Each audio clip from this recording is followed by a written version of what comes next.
Hi everybody, this is Paul Hercombe here, and just making a short video. I'm actually up on the Downs at the moment where I live, in East Sussex near Eastbourne, and it's definitely getting a bit colder now. Got plenty of layers on and just out having a nice walk. Yeah, so what I wanted to speak about in this video was about emotion, and in particular what I think John Bradshaw referred to as the master emotion, which is toxic shame.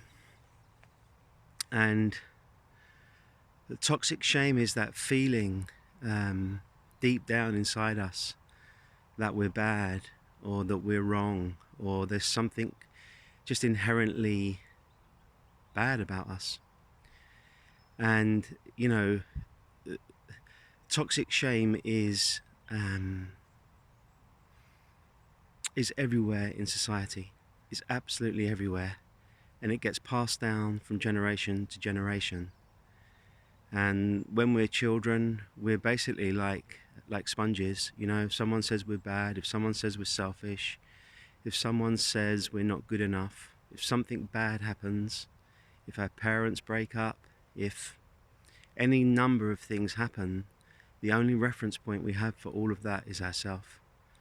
So we blame ourselves, and it all goes into a part of our body, whether that's the heart or the gut or the mind, or wherever it goes. It all gets filed away under the toxic shame banner.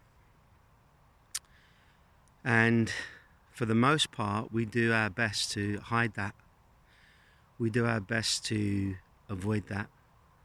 And we avoid that by becoming codependent, by becoming people pleasers, by becoming perfectionistic, by not speaking our authentic truth, not being our authentic selves.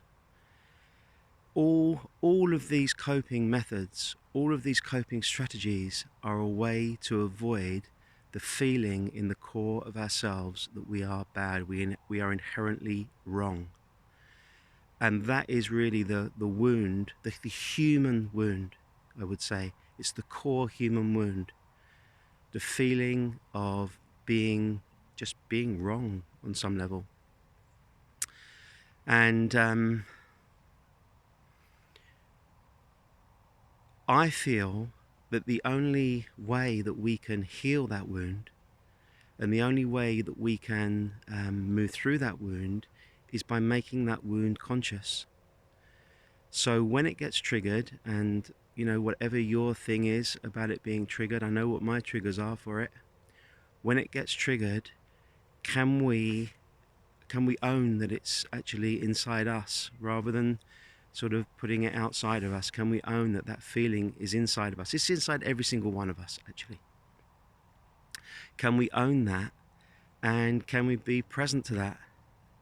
And can we feel that without becoming identified with that? Can we sit in the cave of our own pain? That's what it is. Toxic shame is the most painful feeling on earth. It is, that is why it's so, that's why people want to avoid it so much. That's where all addiction is coming from. All dysfunctional behavior is coming from the avoidance of our pain. So can we allow it? Can we be with it? Can we own it without identifying with it, without getting lost inside it? And can we hold the ground of conscious presence for ourselves? And this is where, without access to higher power, without a kind of a God of our own understanding, a God that we feel either is inside us or outside of us or whatever, if we don't have access to that God, then toxic shame is too strong, and we have to dissociate from it. We have to deny it. We have to push it back down. But if we can hold the ground of presence for ourselves, in combination with higher power, in combination with the spiritual heart, then we have the potential of facing toxic shame and moving through toxic shame, so that toxic shame is no longer controlling us, because it's controlling all of us. It's controlling this entire world. And you know, I'm not asking you to believe any of this. Just explore it in yourself. Just be honest. This is just a path of honesty, and about being real and being authentic and seeing what is able to control us from within. What, when that gets triggered, what are we prepared to do to avoid it? Pretty much anything. Pretty much anything. And I also feel that, you know, toxic shame is the reason so many people actually take their own lives. That's the terrible consequence of it. So just opening up that, I just wanted to share about it. I was going to write a post about it, but I thought, no, I'm out here, I'll just share a video on it.